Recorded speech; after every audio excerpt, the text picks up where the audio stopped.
Parece que Pronto, a a Manuela live está tá lá começando na no rádio. Facebook. Vou mandar o link. Pronto, eu vou mandar o link para ir. Eu vou dar só uma saidinha aqui para usar o WhatsApp para mandar o link, certo? Certo, a Manuela está na rádio, viu, Lê? No WhatsApp da rádio.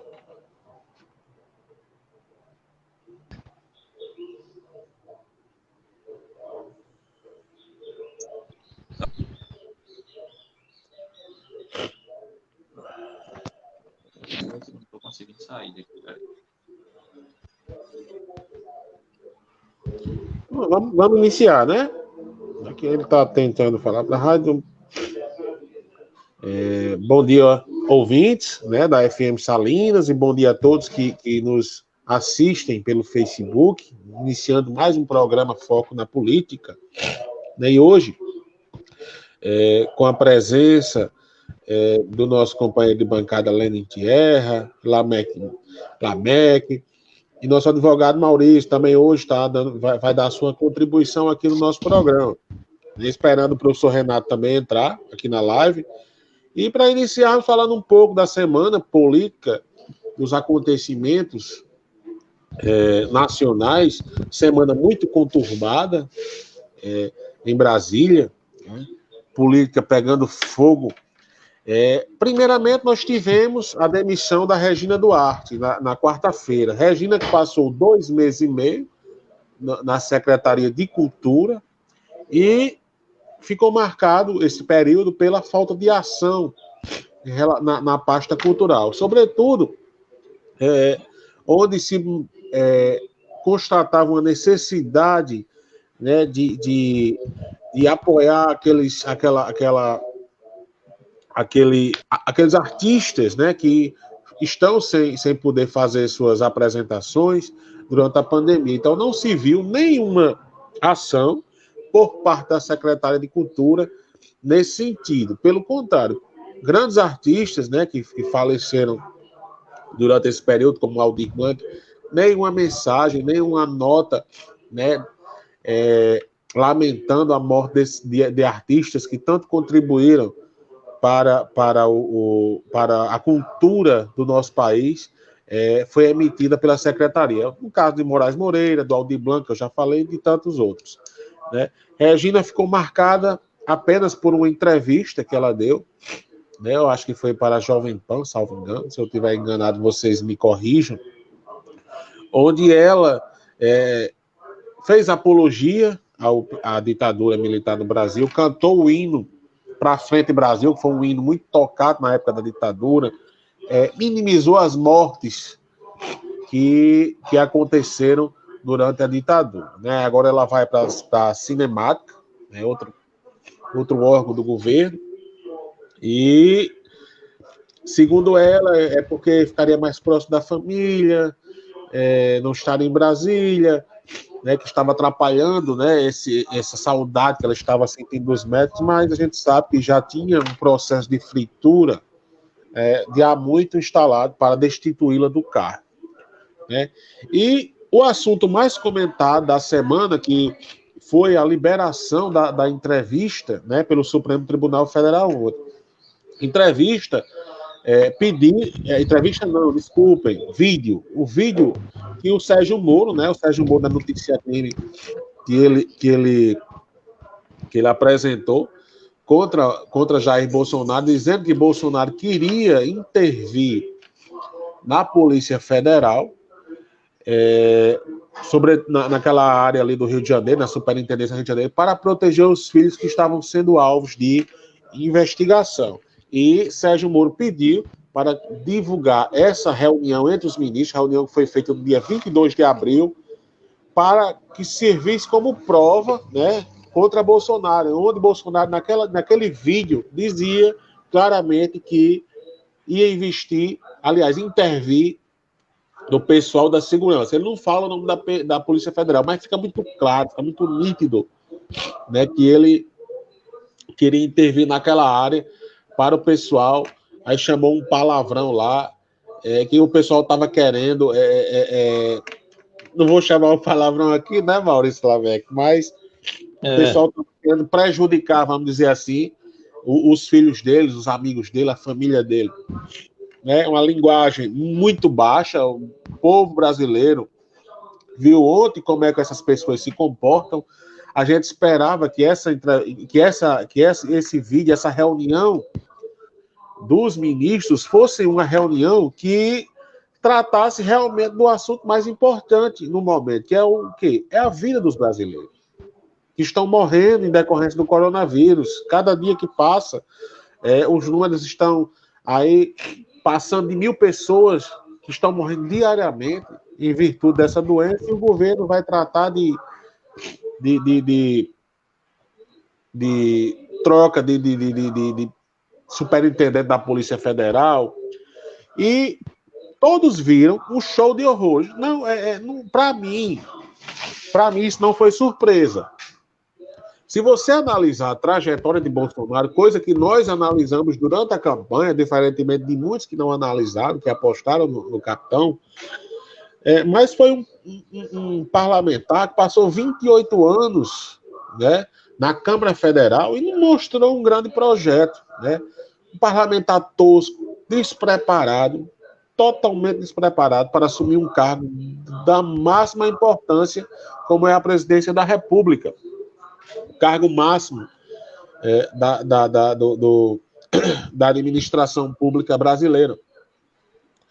E a gente viu todo esse despreparo, toda essa falta de projetos. Infelizmente, muita gente não viu isso. Alguns, Maurício e Lene e Lameck, hoje se envergonham de ter votado em Bolsonaro. Mas a gente percebe que não tem coragem de fazer uma crítica. Eu até comentava isso com o Lene, que no nosso município muitos votaram, foram para a rua pedir voto, estão arrependidos, mas estão calados. Estão calados. Então, para mim, essa reunião, esse show de horrores que a gente assistiu, não é novidade. Não é novidade para mim, né? A gente viu, por exemplo, Bolsonaro dizendo claramente que queria intervir no pessoal da ponta, da segurança, porque queria prejudicar o filho dele, que queria armar a população. Então, ele não está nem planejando um golpe, né? Eu acho que é como o Reinaldo Azevedo estava dizendo hoje, no artigo que ele escreveu para a Folha de São Paulo, ele tá querendo promover uma guerra civil. Uma guerra civil.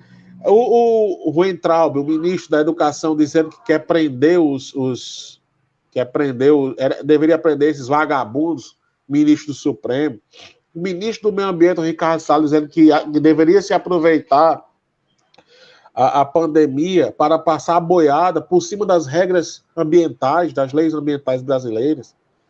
A Damares dizendo que era para ser presos prefeitos, né? O Paulo Guedes chamou um palavrão lá com o Banco do Brasil, que era para vender.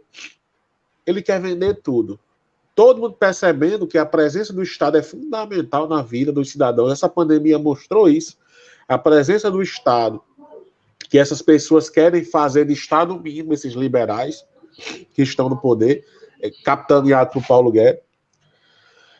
Mas mesmo assim ele continua nessa política neoliberal, né? Vender o Banco do Brasil. A gente sabe que esses bancos públicos, eles são mais fáceis de você fomentar a economia do que propriamente um banco privado, que só pensa no lucro, né? Só pensa no lucro. E é isso, um show de horror. Vou deixar aqui com vocês, porque não ganhei demais. Hoje nós já temos uma entrevista, né? Eu vou dar só uma saída que eu vou fazer uma ligação para uma pessoa que ligou para mim, mas eu estou ouvindo aqui vocês, podem ficar à vontade. Maurício, quer começar, Maurício? Pode ficar à vontade. Pois bem, queria começar dando meu bom dia a você, Maurício, Lenin Tierra, Bruno Giordani, toda a sociedade grossense que nos acompanha e nos prestigia com sua grande audiência, né? Trabalho muito bem feito por todos nós, né? No Foco na Política, né? E, pois é isso aí, queria começar falando um pouquinho sobre a Regina, né? onde ela esteve à frente da pasta da cultura, né? Ela vinha sofrendo aí pressões dos bastidores lá em Brasília, por não estar executando ou realizando um bom trabalho à frente da pasta. E justamente agora nesse período de pandemia, né, do Covid-19, onde a nossa economia foi atingida, né, de frente, né, e muitos perderam empregos, né, inclusive a classe dos artistas, né, aqueles que vivem da arte, que vivem do teatro, né, também foi atingido por essa pandemia, né, e não vimos nenhuma ação efetiva por parte daquela que está à frente da pasta, a Regina Duarte, em prol dessa classe, né, que está praticamente parada, sem trabalho, sem atividade, sem renda, né? Sabemos que todos os artistas do teatro vivem, né, das suas apresentações, daquilo, do seu trabalho que é produzido, eles ganham para isso, né? E não vimos nenhum trabalho da secretária Regina Duarte em prol dessa classe, né? Não vimos, né? Nenhum grande trabalho, um grande projeto, não vimos algo do lado social, né? Que contemplasse esses artistas nesse período de isolamento social, né? Pois é isso aí. Então, eu acredito que foi mais do que justo, pasta. Só isso. Maurício, quer falar alguma coisa? Bom, primeiramente saudar a todos vocês que estão participando do debate nesse momento, né? Saudar a toda a cidade de Gross que nos escuta nesse momento, através da nossa estimada FM Salinas e também do Facebook, né? Acho que está sendo reproduzido lá no Opinião Reversa. Dizer que é um prazer estar conversando com vocês sobre o assunto da política nacional, né? Que tem sido tão conturbada nesses últimos dias. E discorrendo um pouco a respeito de todos os cenários que foram postos por vocês, primeiro dizer que eu não imagino que a saída da Regina Duarte tenha sido pelo motivo que ela alegou, né? Ela vinha sofrendo uma série de críticas e oposição massiva da própria classe artística contra os posicionamentos que ela tinha, que ela veio adotando nesses 2 meses que ela ficou no governo, né? Principalmente após o seu pronunciamento lá na entrevista, salvo engano, para a CNN, eu acho que o órgão foi realmente a CNN, e que deixou toda a classe artística, ou a sua maioria, estarrecida com os ideários estabelecidos por ela lá naquela entrevista, que basicamente geravam um desmerecimento dos posicionamentos de toda a classe artística que eram feitos nesse momento. Eu acredito que, na verdade, a saída dela da secretaria, né, já que o Ministério da Cultura não tem mais esse status, é agora uma secretaria, na verdade, uma tentativa de estancar uma sangria que já vinha acontecendo na pasta, porque, aparentemente, essa não vinha, ou pelo menos isso era o que era defendido pela classe artística, não vinha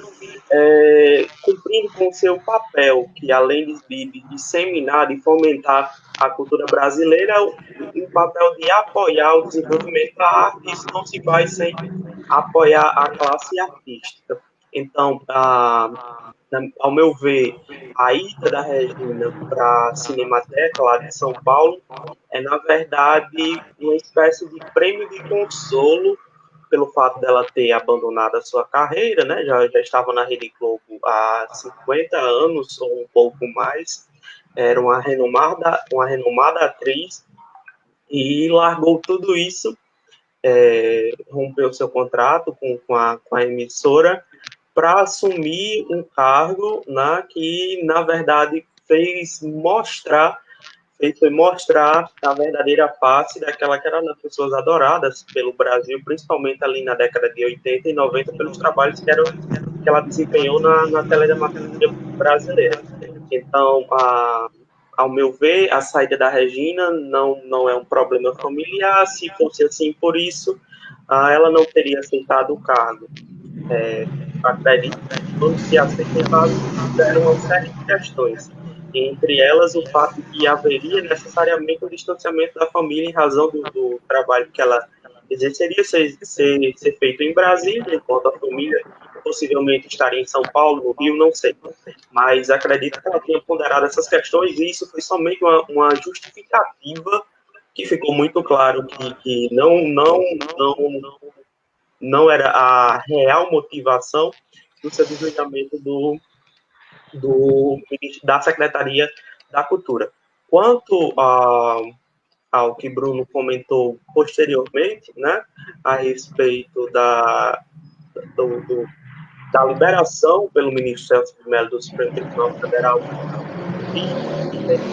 na reunião ministerial do governo, eu particularmente não me surpreende, nem me causa espanto algum. Tudo aquilo que nós podemos lembrar sobre aquela reunião. É normal essa reação de quem, como o Bruno já disse, já acompanha o governo há um certo tempo e antes mesmo de se tornar governo, os posicionamentos que eram adotados por alguns daqueles que hoje ocupam cargos junto ao governo federal e também do próprio presidente. Então, para mim, não é um espanto, somente evidenciou, né? Somente evidenciou o que já era uma suposição básica, né? Esse é um posicionamento que já era sendo desenvolvido pelo presidente durante o período eleitoral, na sua carreira política, né, que não é das melhores, diga-se de passagem, mas que o ponto-chave que eu encontro no vídeo dessa reunião ministerial é que, além das atrocidades que a gente já está acostumado e que já se espera desse governo, como, por exemplo, o funcionamento do ministro Ricardo Salles, do Meio Ambiente, do Abraham Weintraub, da Educação, do Paulo Guedes, é o fato de que realmente um dos momentos da conversa lá dos ministros com o presidente e o vice, que também estavam presentes, realmente, ao meu ver, corrobora a narrativa do Sérgio Moro de que havia realmente um plano de interferência na Polícia Federal quando ele disse que precisariam ser tomadas medidas, né, parafraseando aqui a fala do presidente, precisariam ser tomadas medidas para que evitassem que pessoas próximas a eles, e ele cita os familiares e amigos, pudessem ser atingidas por ele não poder tocar o comando de uma instituição. Então, nesse aspecto, eu acho que o vídeo realmente é relevante, porque corrobora, ao meu ver, a narrativa do Sérgio Moro de que havia em plano uma tentativa de interferência na Polícia Federal do Rio de Janeiro. O demais, sinceramente, não me causa nenhuma surpresa.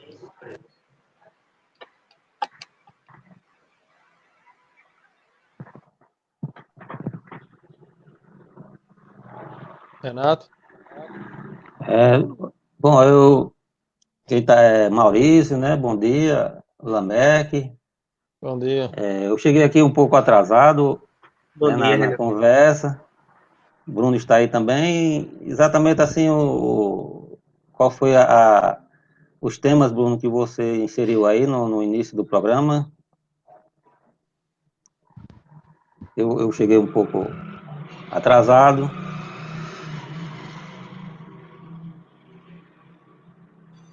Eu acho que Bruno não está aqui no momento, Renato, mas ele vinha comentando sobre os fatos que aconteceram essa semana, da saída da Regina Duarte e da liberação do vídeo da reunião ministerial.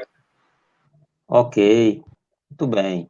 Então, pois é, eu cheguei um pouco atrasado aí, Lene me surpreendeu hoje com essa ferramenta nova aqui, a gente se perdeu um pouco e entrou um pouco tarde no programa. Mas, bom, primeiro queria dizer um bom dia, né, aos ouvintes do programa. a Maurício, né, que está dando sua contribuição aí também agora, né, importante contribuição.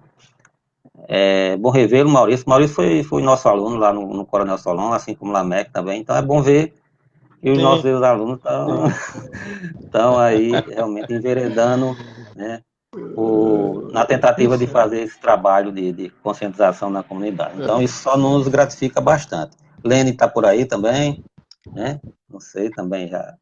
Bom, mas eu queria pegar aí a parte final da fala de Maurício. De fato, o que vem desse governo não nos surpreende, né? Para não dizer que a gente apenas fala mal de Bolsonaro, né? E não é nossa intenção falar mal de ninguém, a gente apenas procura ter uma postura do ponto de vista racional, crítica do governo. Eu não acredito particularmente, né? Não acredito e tenho mais absoluta convicção que nada virá de bom desse governo, né? Pelas características dele, né, pelo que foi dito durante a campanha, né, pela trajetória do político em si, no caso o Jair Bolsonaro. O Jair Bolsonaro tem 28 anos, ou tinha 28 anos de parlamento, né, lá no Congresso, né, é um componente da velha política, né, se bem que eu não concordo com essa diferenciação de velha e nova política, existe a política, então ele é da política, né, os seus filhos, né, estão se fazendo na política. Então, ele não tem absolutamente nada de novo.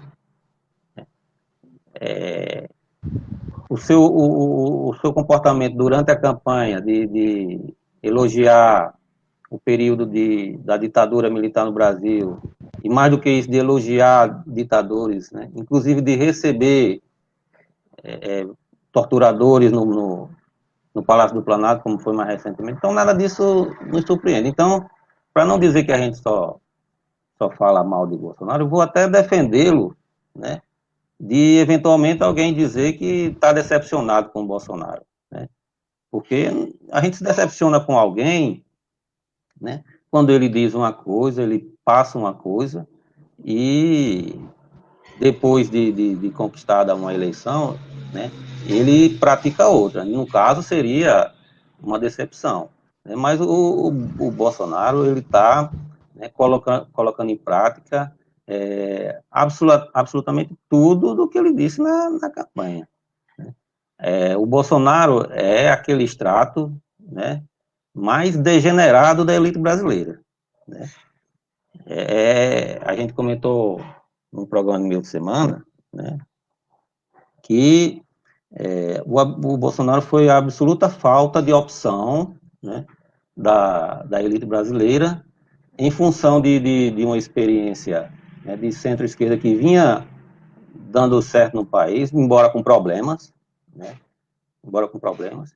Então, na iminência de perder uma quinta eleição consecutiva, né, a elite predatória brasileira, né, armou todo uma situação, né, de criminalização da política, de utilização da justiça, né, com viés partidário, né, por meio do senhor Sérgio Moro. Então, utilizou toda essa situação, né, para ascender a figura de Bolsonaro ao poder, né, diante da falta de perspectiva e da opção primeira da elite brasileira, que era, né, sempre foi o PSDB, né, o PSDB que polarizava com o PT, né, e sempre polarizou desde a eleição de 94, né, nessas eleições depois da Constituição de 88.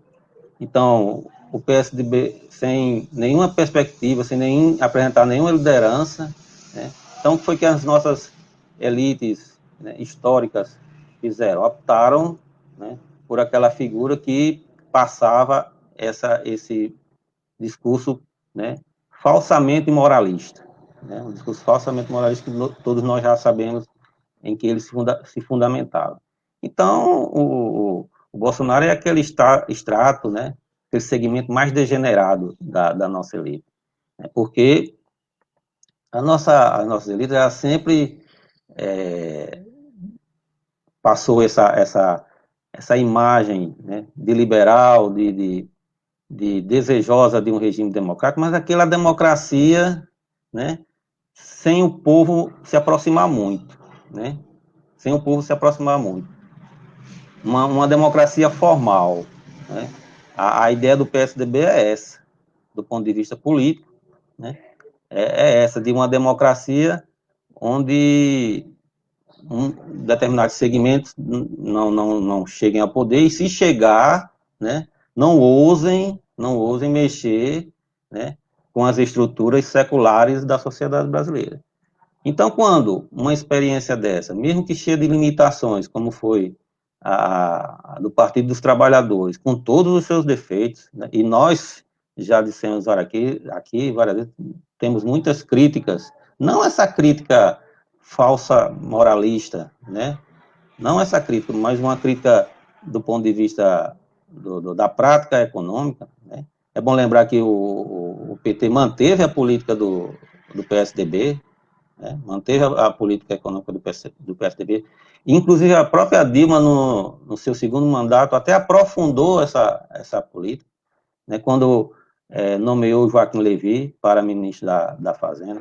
Então, mesmo essa experiência que começou em 2002, com todas as suas limitações, mas, né, que decidiu fazer uma política social e aproveitar, né, um momento auspicioso da economia mundial, né, em função da exportação das nossas commodities, né, então aproveitou esse momento e fez política social, né, política social que vocês mesmos, né, estudantes, são alvo, né, com a ampliação das vagas universitárias, né, com a atenção à agricultura familiar, né, com a valorização do salário mínimo, né. No início do governo Lula, se falava muito em um salário mínimo chegar a $100, com os governos do PT chegou a quase 300. Então, foi mantida a política econômica, né, mas se fez política social também. Né? Só que chegou um dado momento que isso se esgotou. Né? Por quê? Porque o problema é estrutural, né? Como nós sempre falamos aqui, né, Bruno? O problema do Brasil é um problema estrutural, é um problema econômico, né? E se reflete aí na desindustrialização do país, né? Na eterna dependência dos produtos agrícolas e minerais. Esse problema é histórico, os meninos aí sabem muito bem disso, né?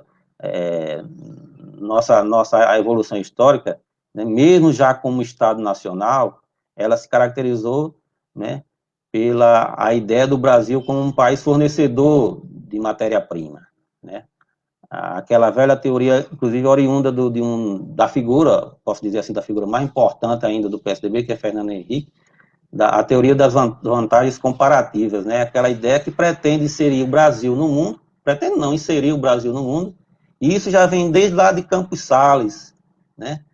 Lá quando os barões de café de São Paulo conseguiram abortar os militares, né? Da experiência industrializante de um Floriano Peixoto, e conseguiram colocar, inclusive, na própria área acadêmica, no próprio setor acadêmico, a ideia de que o Brasil, né, não tem futuro como nação soberana do ponto de vista econômico. O que significa isso, né, em outras palavras? Que o Brasil, né, não precisasse se industrializar. Né? O Brasil tinha que continuar um país rural, né, e, como assim, no grande banquete, né, das relações internacionais, fornecendo alimentos e matérias-primas, né, pouco elaboradas para o mercado mundial. E assim foi, né, com o café, né, depois, mais recentemente, agora, as commodities minerais, o próprio petróleo, né, que desde Temer e agora intensificado com o Bolsonaro, né, estamos a investindo na exportação bruta do petróleo, estamos acabando com a nossa indústria do petróleo, né? O Brasil está exportando petróleo para importar combustível, né? Então, tudo isso, a experiência que começou com o PT, né, não fez um combate, né, digamos, mais radical a isso, né? Vamos dizer que ela se acostumou com a política advinda lá do Plano Real, baseada nos juros altos, né, juros altos na valorização do dólar, né, e como forma de baixar a inflação, né, e não fez nada para mudar isso estruturalmente, né? Se aproveitou do bull das commodities, né? E isso financiou as políticas sociais, né? Mas foi uma democratização pelo consumo, né? Pelo consumo, aumentou aí a participação do povo no consumo de produtos, de bens imediatos, né? De esses produtos industrializados mais simples, mas não tratou de combater o problema maior, que foi o problema da nossa desindustrialização, né? O Brasil, é bom lembrar, né? Na década de 80, era ele sozinho um país mais industrializado do que a China e os tigres asiáticos. Nós, no total da nossa economia, a nossa indústria contribuía com 30%. O Brasil que não obstante todos os problemas, construiu uma economia complexa, né? E a gente deve sobrevalorizar, né? Principalmente, né? Aquele período que começa com Getúlio, né? E botou na cabeça do mundo político brasileiro que era preciso a gente passar a etapa da industrialização. E assim o fez com as empresas de mineração, com a Vale do Rio Doce, com a Companhia Siderúrgica Nacional, né? Industrializando nosso aço, né? E principalmente com o petróleo, e mesmo assim ainda o governo de Juscelino Kubitschek, com todas as suas limitações, mas é um dos últimos governos que teve um planejamento, né? Os 50 anos em 5, os 50 anos em 5 era um planejamento estatal, que tinha várias metas para o Brasil atingir do ponto de vista econômico. Então, o PT se acostumou com isso, mas mesmo assim fez as políticas sociais. E as nossas elites não admitem, né, nem isso ela admite, né? Ela, em vez, né, de procurar fazer as coisas, né, para um país de maioria pobre, como o PT fez, né, as políticas assistencialistas, etc. e tal, porque tem que se fazer mesmo, as tais políticas compensatórias tem que se fazer, né? Ela não faz, ela prefere fazer a opção, né, pela postura golpista, e assim o fez em 64, né, e fez mais recentemente de uma forma mais, vamos dizer, elaborada, sofisticada, com o processo, né, absolutamente espúrio, né, e ilegal, que foi o impeachment de Dilma, né, um impeachment sem nenhuma base jurídica, né. Então, o Bolsonaro é isso aí, ele não tá decepcionando, ele está fazendo absolutamente o que prometeu. O bolsonarismo é um movimento, né, marcado pelo negacionismo, né, pela irracionalidade, né? Portanto, ele não tem como dar relevância e importância à área cultural, né?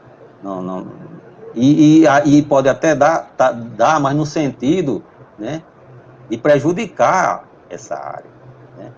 De fazer poucos investimentos, né? De não valorizar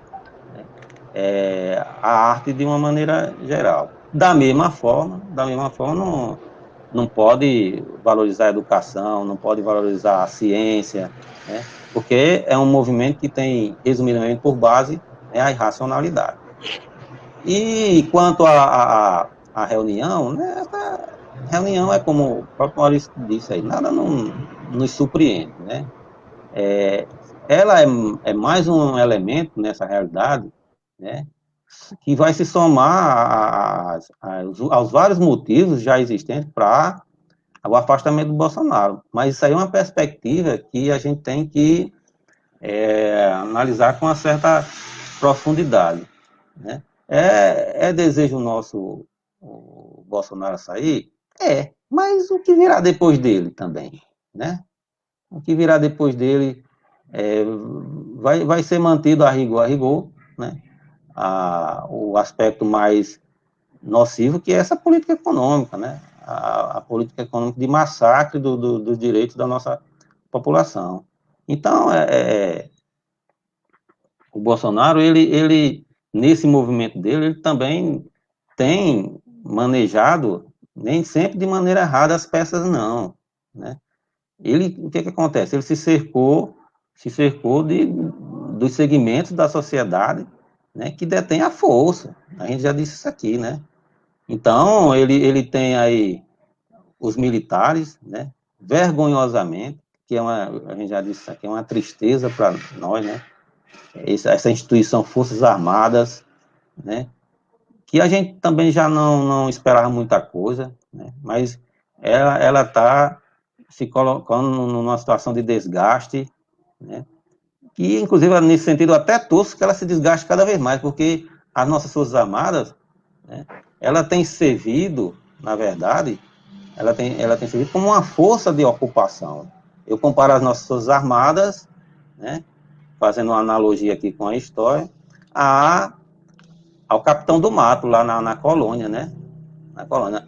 Era uma pessoa, né, descendente de brancos e negros, né, miscigenada, né, desse segmento miscigenado da população brasileira. Mas qual era a tarefa dele? Era justamente procurar os escravos, né, fugidos, quer dizer, eles estavam a serviço da Casa Grande, né? Muito embora descendentes de escravos e brancos, né, mas eles estavam a serviço da Casa Grande. Do mesmo jeito as nossas Forças Armadas, né, da segunda metade do século XX para cá, ela tem servido, né, não para defender a nação, de maneira alguma. As nossas Forças Armadas têm servido e têm gostado de entrar na política, que não é o papel dela, mas, né, pelo lado do atraso, pelo lado do conservadorismo, né, e pelo lado das propostas políticas que intensificam nossa dependência, né.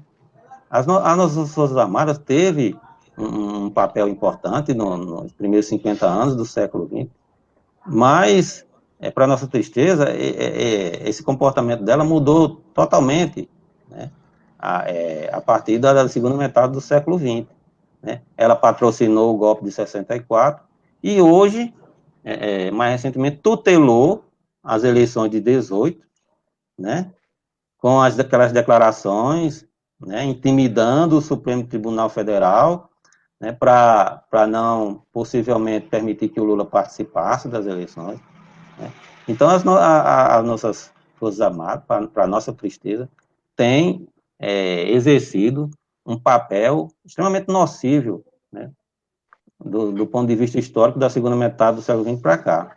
E a rigor tem sido caracterizada por generais, né, já fora como é que se diz, generais aposentados, né, de reserva, que estão mais interessados em posições de poder, né, né, alegando um falso patriotismo, um falso nacionalismo, que nacionalista eles não têm nada, né? O nacionalismo que eles pregam é um nacionalismo simbólico, né, ligado à bandeira, né, a hino, né? Mas que nacionalismo é esse que endossa um governo que está se desfazendo de todo o nosso patrimônio construído durante 50 anos, né? Não faz nada contra a venda da Petrobras, não faz nada contra a venda da Eletrobras, né? O ministro da Economia dizendo aí que era para vender, né? Não vou citar a palavra aqui, né, do Banco do Brasil, nas reuniões, e as nossas Forças Armadas, né, não tomam nenhuma Renato, deixa só interrompendo aqui, Renato. Pois não? Renato? Pois não, tá me ouvindo? Não, é só porque o nosso entrevistado chegou aqui Pronto, tem prioridade. Chegou na live. Tem prioridade, desculpa aí ter me alongado. Mas pode concluir seu raciocínio. Pode concluir seu raciocínio. É isso, né? É isso. Então, essas reuniões não surpreendeu, e é aquilo que eu disse, né? Dizem sempre que a gente só faz falar mal do Bolsonaro, né? Ele está cumprindo absolutamente tudo que prometeu na campanha, né? E é importante destacar que isso tem uma ressonância, né, na sociedade brasileira. 25%, 30% do Brasil pensa como Bolsonaro. Né? Tem essa visão misógina, né, da sociedade, preconceituosa, racista, né, dependentista, de bater continência para a bandeira americana. Tem lá. E enganaram mais uma porcentagem de 20% e conseguiram a eleição em 2018.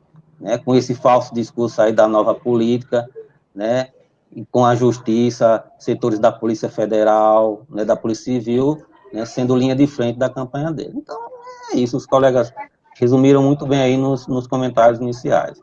Então, é isso aí, Bruno. Né? Vamos passar para o nosso, né, convidado. Bom, eu gostaria de primeiramente dar bom dia aos ouvintes da FM Salinas, porque quando eu iniciei o programa não estava conectado aí, então bom dia a todos os ouvintes do programa Foco na Política. E como eu havia anunciado, estamos aqui hoje com a entrevista do João Moraes, que é presidente do Sindicato de Saúde e do Sindicato de Saúde. E, João Moraes, é um prazer tê-lo aqui, né, na FM Salinas, né? Seja bem-vindo ao nosso programa. Bom dia a todos, né? É um prazer todo meu estar participando aqui do programa com vocês, né? Certo. Okay. João Moraes, em relação... há uma preocupação muito grande com relação ao colapso do sistema de saúde aqui no Rio Grande do Norte. O senhor é funcionário do maior hospital aqui da região oeste, né? Do Hospital Regional Tarcísio Maia. Como é que está a situação dos leitos de UTI para pacientes acometidos com o coronavírus, tanto que estão aliás, como está a situação tanto no Hospital Tarcísio Maia como nos outros hospitais aqui de Mossoró, que é um polo e abrange a maior parte dos municípios aqui da região oeste. E tem alguma coisa sendo feita para aumentar esse número de leitos? A saúde em si, não é, no estado do Rio Grande do Norte e no Brasil todo, não é, infelizmente, com cortes mais cortes de entrando o governo, sai governo cortando as verbas na saúde, só podia dar nisso aí, nessa situação, não é? Quando nós vimos, quando se foi votado, né, uma emenda constitucional que congelava investimento na saúde por 20 anos, e também de segurança, educação, mas especificamente na saúde, nós fazemos parte do Sim Saúde, da área de saúde, sabíamos que ia dar nisso, porque em saúde se investe, não se retrai investimento. Sabíamos que lá na frente iria acontecer, e se não fosse o Covid-19, poderia vir outras doenças. E a saúde, ela está em colapso, não é de hoje. O sucateamento da saúde já vem há bastante tempo, não é?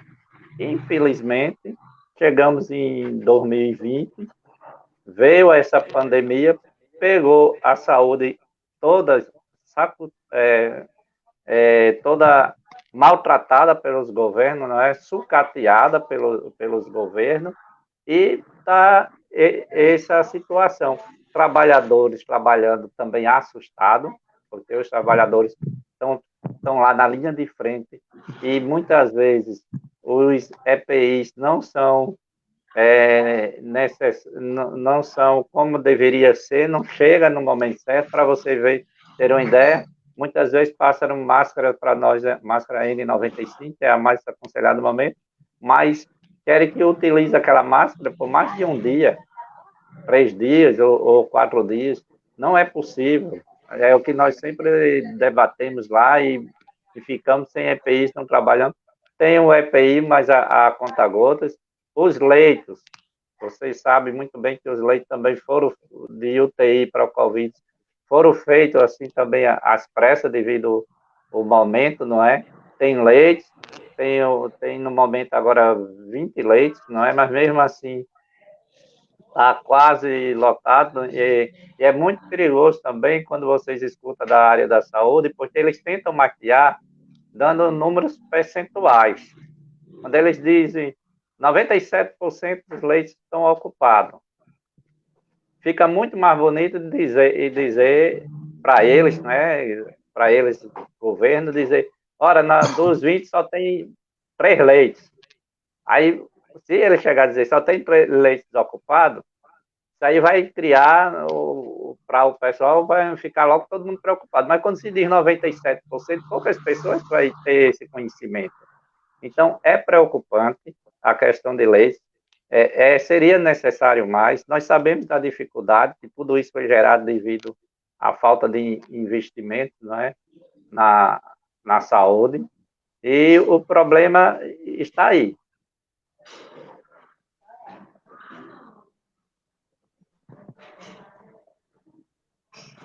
Certo, meus amigos? Ok. Vamos. João. Oi. Pode concluir. Não, foi concluído. O que eu quero dizer é que, diante dessa situação todinha, não é, que nós, servidores da saúde, estamos trabalhando, não é, ainda tem a questão nossa de estarmos trabalhando sobrecarregados, não é, devido à falta do próprio investimento na saúde, não é, que não houve concurso público, agora é que fizeram exames, seleções para alguns servidores, estão chamando, mas mesmo assim não é suficiente. Estamos trabalhando assim no nosso limite, ainda com atraso de salários a receber. Para vocês terem uma ideia, nós não recebemos ainda o salário de 2018, do mês de dezembro, nem um décimo. Isso aí afetou psicologicamente o servidor de cheio, principalmente agora também, nesse momento, não é? Atual.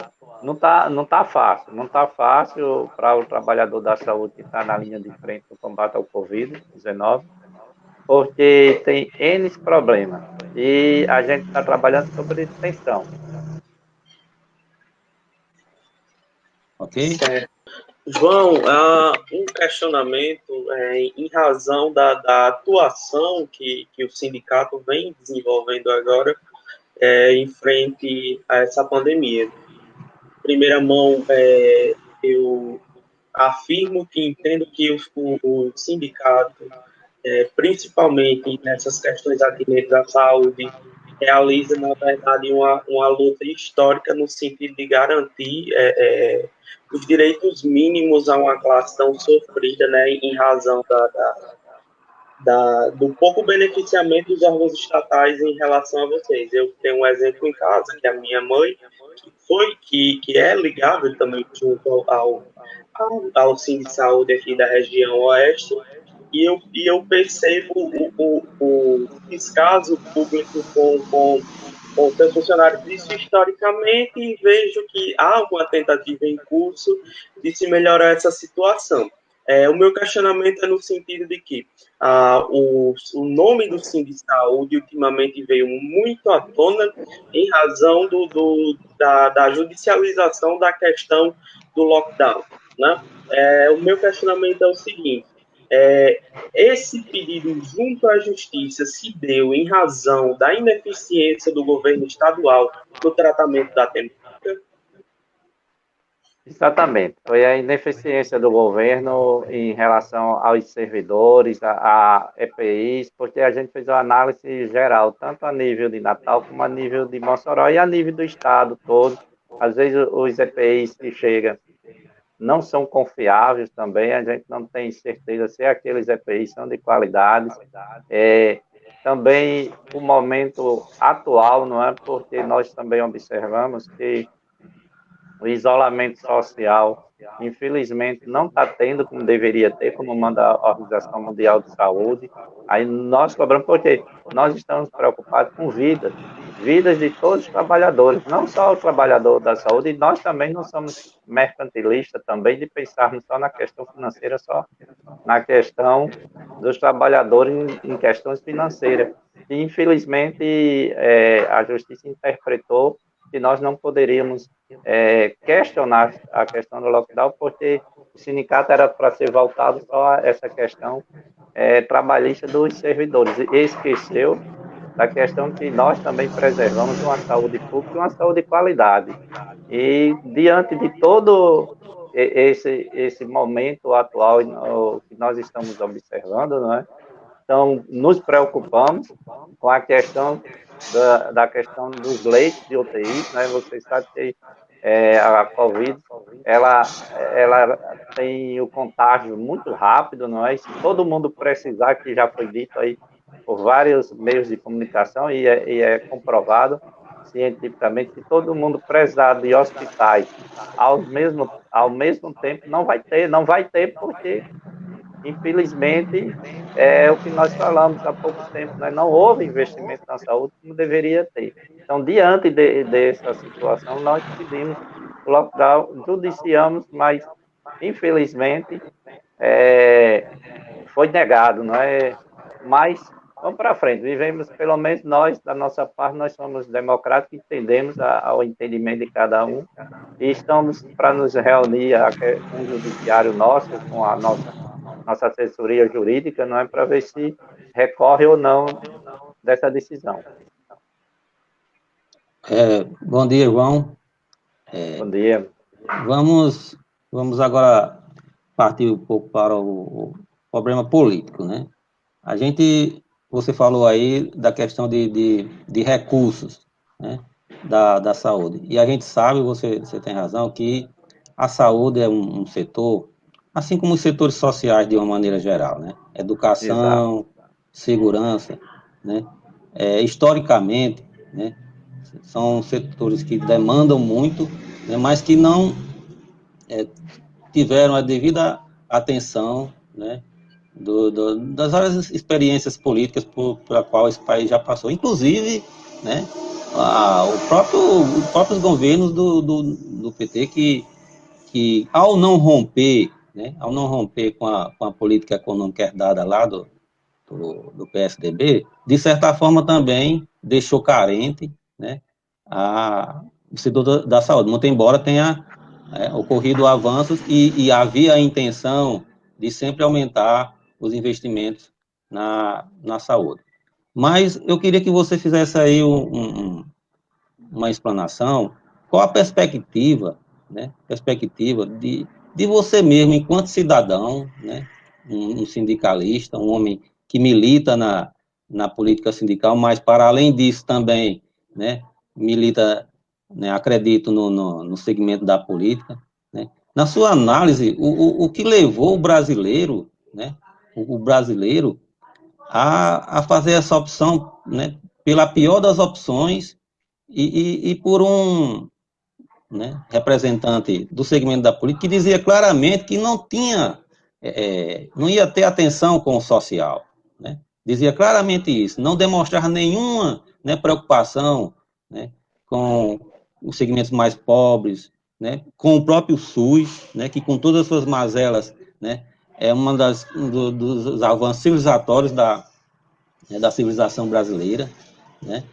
Então, qual análise você faz? O que levou o brasileiro a fazer essa opção, né, que está se demonstrando agora com todas as suas consequências negativas, né? E, somado a isso, né, você faz essa análise no plano federal, qual a sua avaliação do governo estadual, que é comandado por um partido, né, de esquerda, né, um partido do campo progressista, se está correspondendo, né, às expectativas que vocês tinham, mesmo sabendo, né, que o ente estadual, né, tem muitas limitações, né, orçamentárias, né, e não tem os instrumentos que tem o governo federal.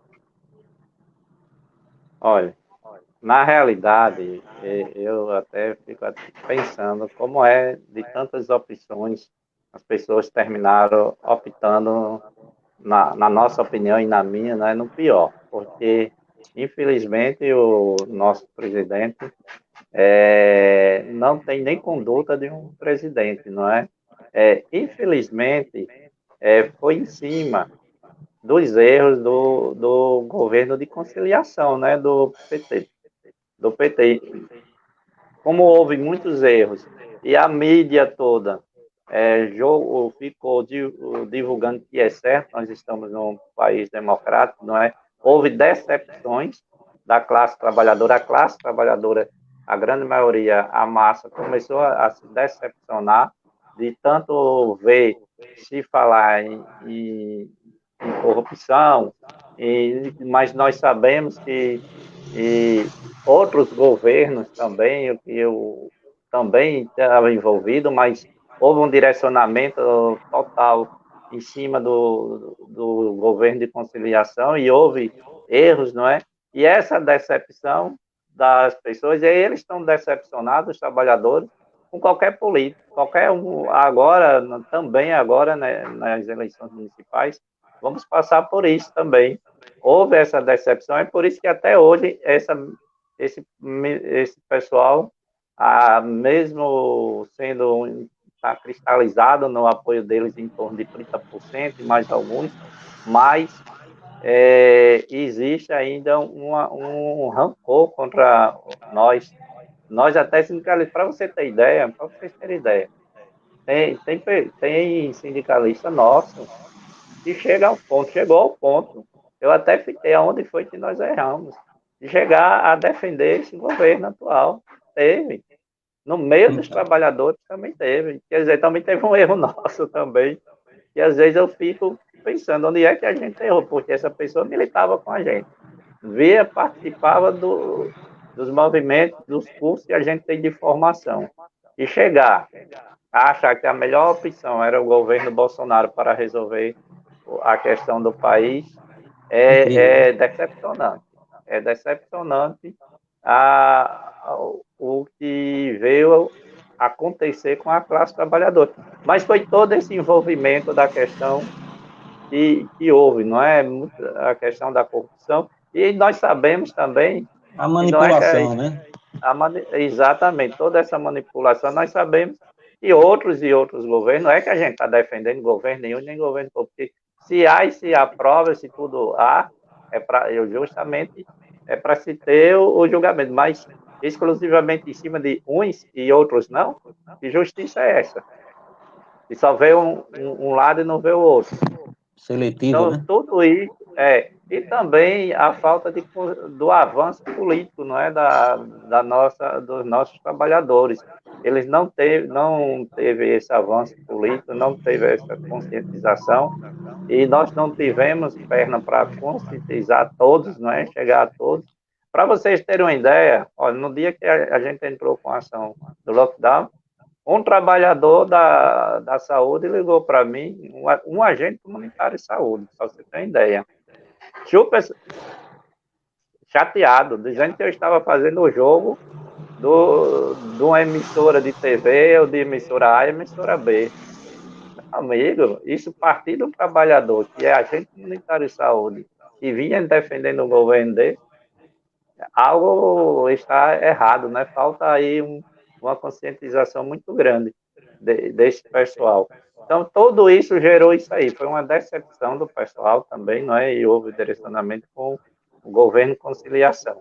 Mas, sobre o governo Fátima, nós sabemos da limitação, mas nós esperávamos muito mais, porque todos esses problemas que nós temos, sabemos que a maneira que encontrou o governo, mas é como a gente diz, tem que ter foco. Olha, veja só, agora, recentemente, foi até matéria da imprensa.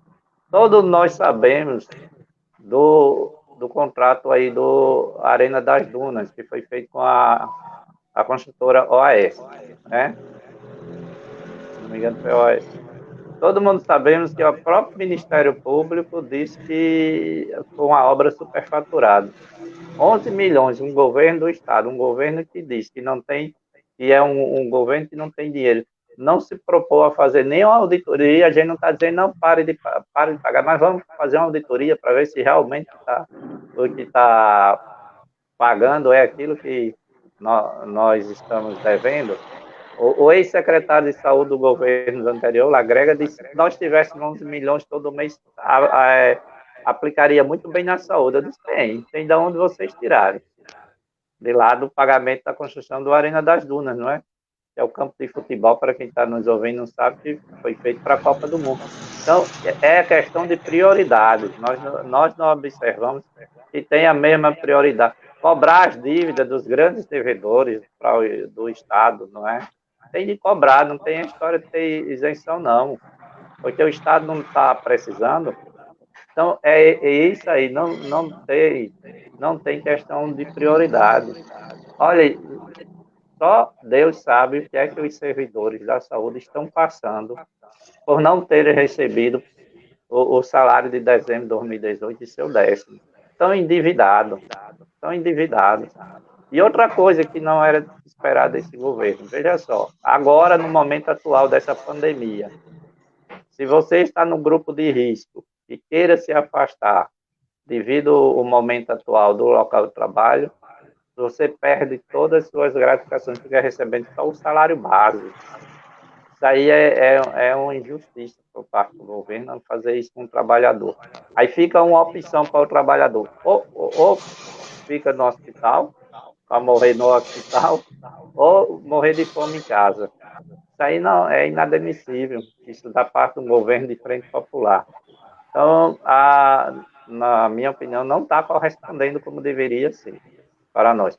É um governo, sim, é um governo que recebe, que tem um diálogo, não vou negar que, diferentemente dos outros, sempre que se pede, mas um diálogo só para ouvir não corresponde ao que a gente realmente necessita, não é? A gente leva as nossas necessidades e não tem uma resposta positiva.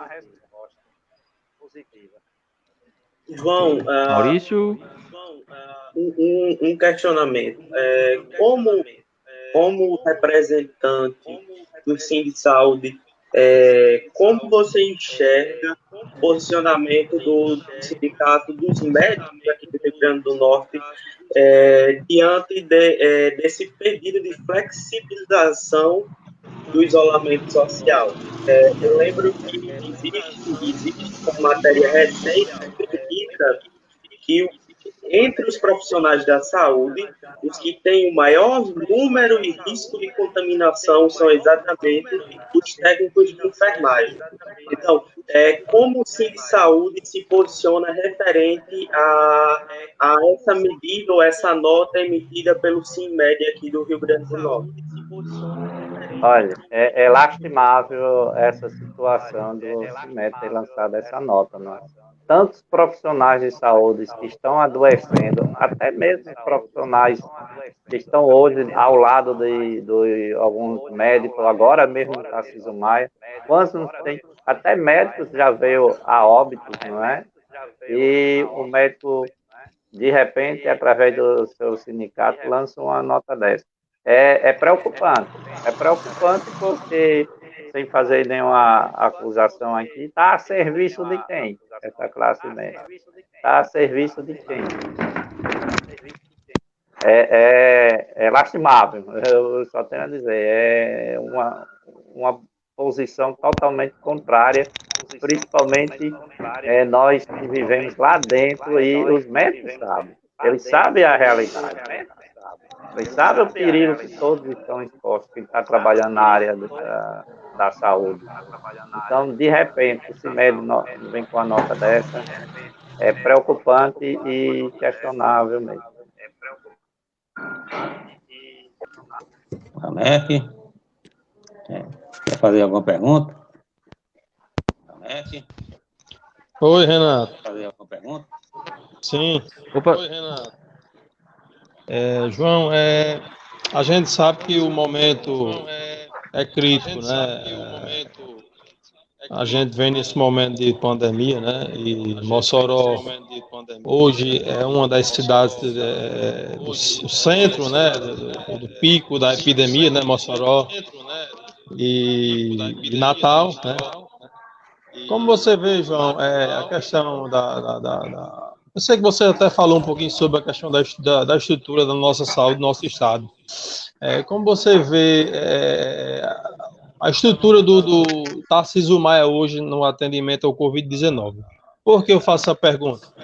Tem se espalhado nas redes sociais que o movimento do Hospital Tarcísio Maia está tão tranquilo, de que existe leitos disponíveis para internamento de pessoas com Covid-19, né?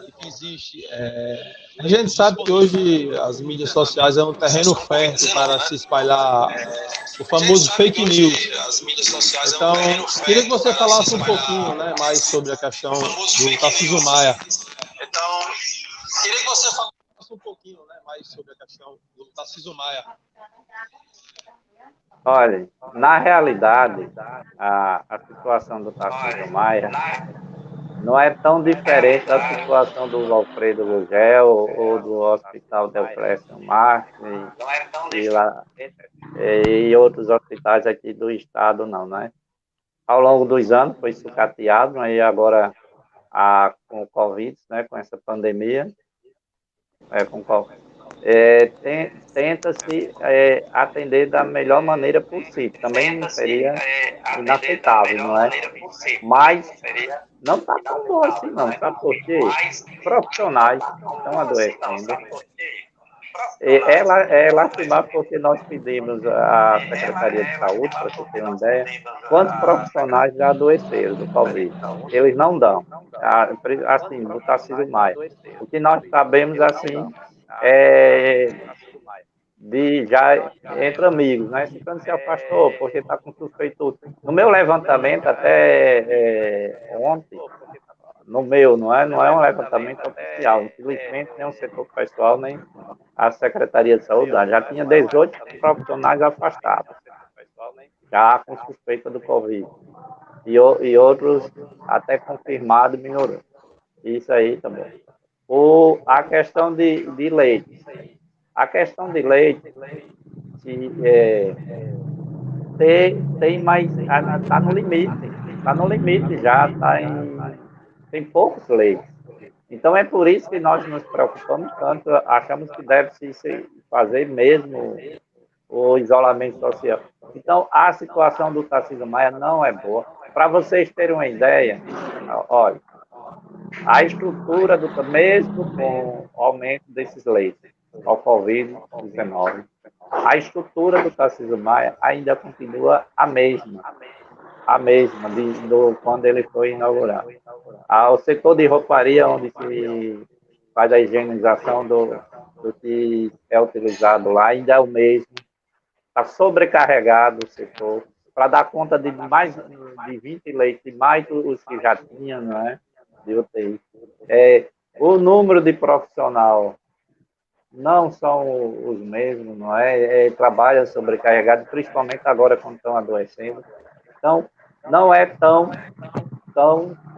como diz a mídia, não é tão colorido como diz, não está tão bom assim, não. Mas estamos lá, nós profissionais da saúde, como vocês mesmo dizem, o cidadão que está fora disso, são os verdadeiros heróis. Somos sim, somos heróis, porque estamos trabalhando num momento desse, num momento onde não se tem a assistência como deveria ter, não é? Para você ter uma ideia, há tempo que nós cobramos também um teste rápido para os servidores, também não se tem, não se faz, não sei por qual razão, até agora não se tem teste rápido para nenhum servidor. Muitas vezes nós precisamos de EPIs, que é a polêmica grande, praticamente tem de fazer, tipo como eles dizem, humilhar para pedir, e para esse EPI chegar. E é essa a situação, mas nós estamos lá, estamos na linha de frente. Dependendo de nós, trabalhadores, e como todos vocês sabem, o trabalhador sempre é quem faz o acontecer, e o acontecer melhor, sempre doando, principalmente nós que estudamos para salvar a vida.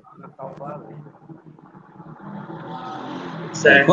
Lene, que está aqui junto, só um minuto, Renato. Lene, que está aqui na nossa produção técnica, né?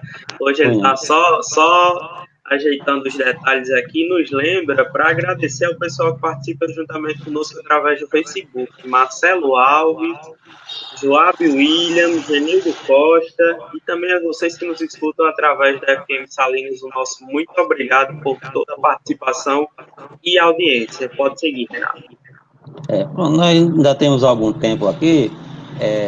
Você bem objetivo nesse meu questionamento. João, você, como profissional da saúde, né, qual a análise que você faz, né, sobre essa questão do governo federal, né, dessa necessidade que ele coloca, né, de dar volta a uma situação, vamos dizer assim, normal, que em função do prejuízo da economia, né, sem nenhum critério, né, científico, né, no caso da medicina, tá certo? O que é que você acha dessa questão do prejuízo da economia, né, em confronto com a necessidade do isolamento, né? Em alguns casos, até como o sindicato sugeriu do lockdown, né? Eu nem gosto muito desse termo, né? Desse confinamento mais radical, né? Então, o que é que você acha dessa paranoia do governo Bolsonaro, inclusive com o garoto propaganda aí da cloroquina, né? Tá certo? E qual é a sua análise em termos de perspectiva vamos dizer assim, achatamento, né, como vocês usam o termo técnico, da curva, né, como está acontecendo em outros países da Europa, na China nem se fala mais, porque lá já não tem, né, lá surgiu, mas já não tem mais. Então, qual análise que você faz, assim, objetivamente, diante do pouco tempo que a gente tem dessa situação, né? Quando é que se há uma perspectiva de a gente sair disso a curto prazo? Olha, primeiro, infelizmente, fica bem claro, não é, que o presidente Bolsonaro está botando em prática o neoliberalismo com força total, quer botar, não é? E que não está a serviço de defender trabalhadores. Isso aí está bem claro. Quando se faz a relação entre trabalhador, ser humano, defender a vida de um trabalhador, ser humano, e a economia, é claro que nós vamos optar em defender o trabalhador. A economia, sem o trabalhador, ela também não anda.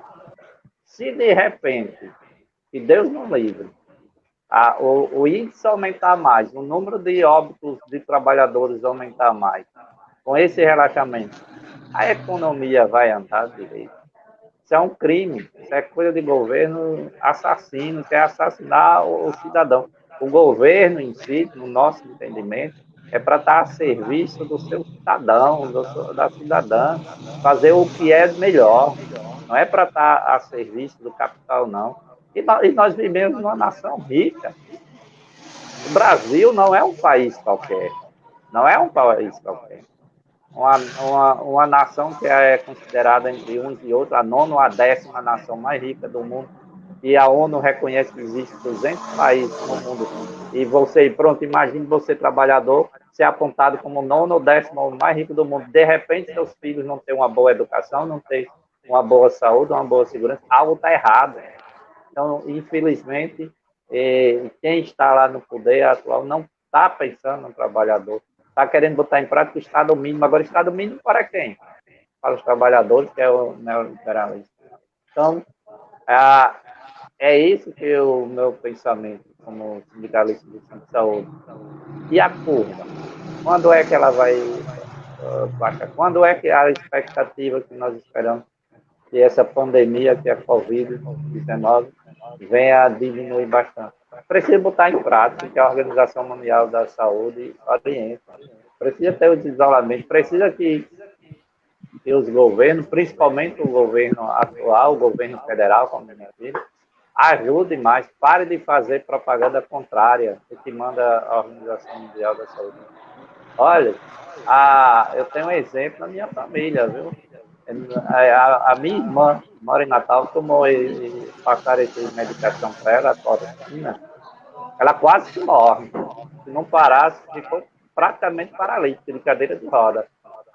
Talvez tenha uma melhora, depois eu tenho um exemplo dentro da família. Não é ouvir falar, não é o empirismo, não. Foi dentro da minha família aconteceu isso. Então, infelizmente, esse governo não está a serviço do seu cidadão, não é? Principalmente a grande maioria dos trabalhadores. E a perspectiva, sinceramente, da maneira que está, fica até obscura a gente dizer. Mas logo no início pensava que, logo agora no final de junho, começasse a cair, não é? diminuir esse número. Mas estamos aí agora na torcida que dê tudo certo. Ok. Certo, João, nós já estamos caminhando para o nosso momento final e aqui queríamos justificar primeiramente a ausência de Lene e Bruno, né, que precisaram estar ausentes para resolver alguns problemas da nossa comunicação e deixar aberto agora o espaço para você realizar suas considerações finais. Eu só quero afirmar e agradecer a todos, né, pelo convite e também dizer, fazer uma denúncia aqui. O que é que está acontecendo bem rápido com os servidores da saúde aposentados? Nós que contribuímos com o IPERN, não é quem é aposentado, houve a contribuição, né, IPERN, Instituto de Previdência do Estado do Rio Grande do Norte. O TCE, o Tribunal de Contas, está convocando os aposentados de 2014 até os dias atuais, desde que eles foram aposentados irregular, por ter levado a insalubridade para a aposentadoria e algumas gratificações. Nós sempre estamos contestando porque essas gratificações foram descontadas para o IPER. Se não tivesse sido descontado, tudo bem. Então, estão diminuindo. Olha só, o Tribunal de Contas do Estado está chamando os aposentados do governo do Estado do Rio Grande do Norte, principalmente da saúde, para diminuir salários. É outra maldade. E, sinceramente, a gente fica até assim, preocupado, né, com a vida desses trabalhadores que dedicaram tanto aos trabalhadores que procuraram a saúde. Então, nós queremos dizer que nós, que fazemos parte da saúde, estamos sempre à disposição a lutar pela melhoria na saúde pública, não é uma saúde pública, e que o investimento seja 100% para a saúde pública.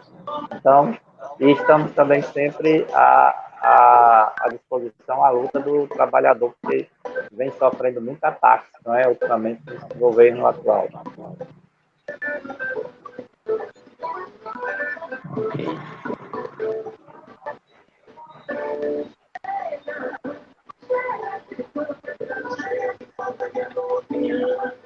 Certo, muito obrigado, João, por ter aceitado o nosso convite para participar desse debate a respeito da situação vivenciada pelos profissionais da saúde nesse momento tão crítico que é enfrentado por todos, né? E obrigado também a todos vocês que estiveram juntamente conosco, e aqui também agradeço o espaço e o convite feito a mim para participar desse programa.